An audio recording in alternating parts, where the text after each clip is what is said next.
Okay, so yun musta? Okay, so papakita na ko na sa inyo yung step nung buksan muna natin yung phone sana. Ayun nga, yung step kung paano ako bumibili sa Amazon pag more than 10,000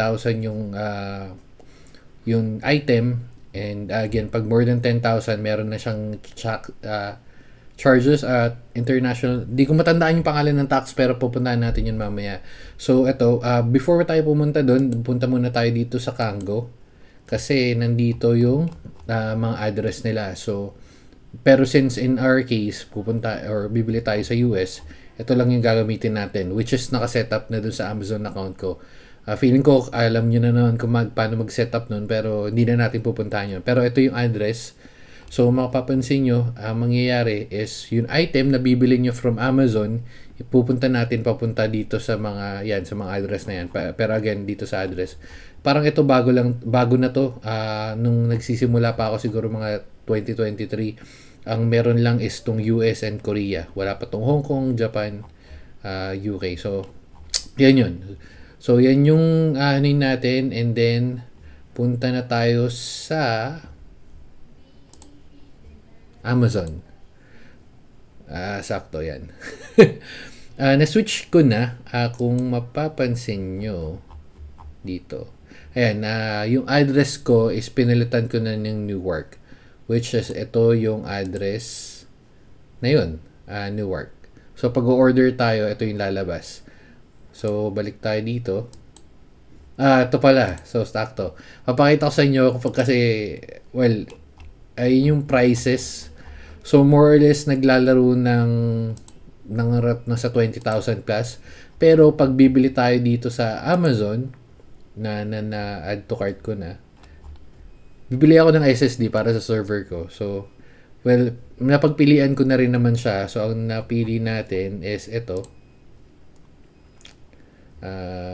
Yan. Dapat ito basta ibang video na lang, pero dapat itong 990. Pero dahil doon sa maganda yung motherboard or MOBO ko, okay na sa akin or goods na sa akin to. Delete na natin to. Goods na sa atin tong 990. Delete na rin natin to. Yan. So, itong 990 yung bibili natin. Mapapansin nyo, 234, naka-dollars yan. Meron naman tayong option. Ito na, pupunta tayo doon. Yan. So, yan yung total price. Wala ba akong info dito? Wala naman akong info dyan. Pero pag nagpalit ako, sige, be-blurred ko na lang. Hindi, sige, okay na yan. Hindi. Pero so, ang mangyayari, pag more than 10,000, since naka-PHP na naman, more than 10,000, ito, 13,900, magkakaroon ako ng shipping, parang may patong, ito yun, tax something, basta, parang nasa 4,800, mga halos, almost 5,000. Pero mangyayari, since ito, in order natin to sa Amazon, papapuntahin natin dito sa address na to, and then yung address, yun sa Kango, sila yung magpapadala sa atin. Okay, so before tayo pumunta dun, ano yung catch sa mga ganito? Ang una, mas matagal. So, kung kailangan mo ng agad-agad, and if okay lang naman sa'yo gumastos ng rekta, kasi bibili mo nga sa Amazon, from Amazon, Amazon na mismo mag-ship dito papunta sa Pilipinas. So, parang, ay yung fastest way, at the same time, medyo magastos.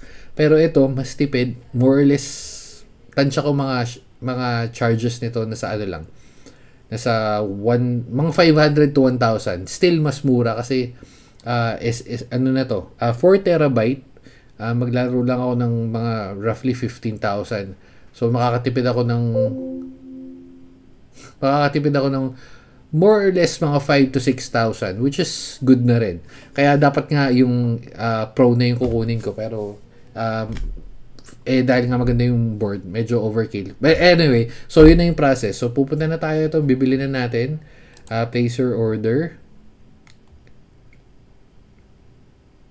Okay, so na-place na natin yung order. Ngayon, pupunta na tayo dito. Wala pang information.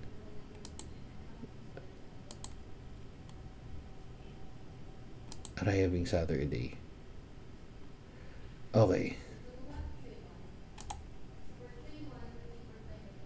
So, ito yung kailangan natin. Okay naman makita na itong order na to dahil pag lumabas tong video na to, malamang malamang na sa akin na yun. Pero yan, so, na-order natin yan, approximately dadating siya kailan? Wala nakalagay eh. Pero yan, sige, order na natin yan. Ayun yung kailangan natin, order number.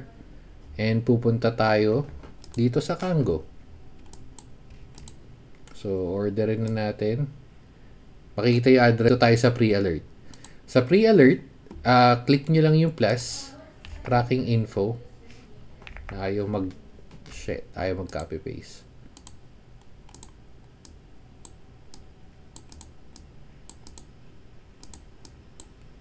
Manual yata, hindi pwede. Hindi ma-copy-paste eh. Yun na, okay. So, merchant, Amazon. Ay, mali. Yung ano pala to, sorry. View invoice. Tracking number. Iba pala yung tracking number ko. Saan na?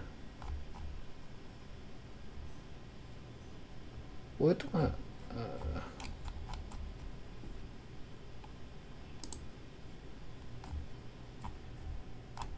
Teka. Nalito rin ako bigla. Number, alam ko parehas lang yun eh. Pero ito, delivery address, home, tapos warehouse, USA. As a special request, wala na naman. Tracking number, wala pa pala akong tracking kasi hindi pa lumalabas. Ito pala, tracking package. Wala pa. O yan, so yun lang yung kailangan mo. Ita-track mo. Wala nga eh. Oo, wala pa akong tracking. Maghihintay pa ako ng tracking number from i-blurred ko na itong part na to. Kasi wala nang babayaran. No? Shipping and handling. May bayad pala ako shipping and handling. Kaya pala naging $241. Shit. Sige, okay lang. $6. Okay, so yun ang mangyayari, i-update ko na lang yan. Pag lumabas na yung tracking number, tsaka ko lang lalagay ito, and then isa-save mo. And then pag nangyari, pag save, parang ganito, papakita ko sa inyo, ito yung mga dati ko. Ayan, arrive at local warehouse, may picture yan. Umorder tayo ng hard drive, parang mas 20,000 plus to. Tapos pag nasend niya yung picture, ito yung charge. Pag dumating pa lang yung package, doon pa lang sila mag-compute kung magkano. Alam ko, depende sa bigat, depende kung gaano kalaki, since ito hard drive. Medyo mabigat ng onte, so roughly nasa $49. Bakit $49? Tatlong hard drive yan. Okay, so going back. Ulan kasi, naulan. So, anyway, so, di ko alam kung naririnig nyo na meron pa rin ulan. Pero, feeling ko okay na yan. Pero anyway, so going back, ito yung pinakamura, parang memory lang din yata to, kaya nasa $10. So, expecting na roughly ganito lang yung charge nung nung SSD, since SSD memory halos magkasigibigat lang naman. Tapos inaantay ko, dapat talaga meron tracking kasi binibase ko doon sa orders ko, doon may lumalabas sa tracking dapat may lalabas dito tracking number, and ayun yung lalagay dapat natin dito. Yes, si puti na kulay itim. Ayan, so dapat ayun yung lalagay natin dito sa pre-alert, pero since wala pa, either baka bukas or sa Monday pa to lumabas, so kaya hindi natin to ma-complete. Pero pag lumabas or update ko kayo, tapos, doon na tayo ng follow-up video. Ngayon, kung may tanong kayo, violent reactions, or kung ano man, comment nyo lang. Pero, more or less, ganun lang yung process. Order kayo sa Amazon, and then, i-address nyo dito. Kung safe ba, to be honest, hindi ko talaga masasagot yon kasi dadaan naman, well, sa mga na-orders ko, and hindi naman mura yung orders ko, halos mga, hindi, dumating naman sa akin. And if may mangyari naman, hindi ko alam yung paano yung warranty nila. Pero, ayun, yung orders, again, mas mura, medyo mas matagal. If kailangan nyo mas mabilis, siguro pinakamadali is yung dito na nga lang, yung local shops or online shop pero local, which is yung Shopee, Shopee Lazada. Mas mura ng onte pag order kay Rekta, pero may shipping pa rin yun, which is naglalaro ng mga 4 or 5,000 or maybe more than that, depende kung ano yung order nyo.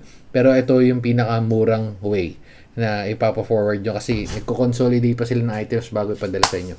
Okay, so yun lang, dito na natin tatapusin. And again, pag may tanong, violent reactions, ayan, pag dumating to, update ko na lang kayo. Okay? Sige na, bye-bye na guys. Babu. Hoop!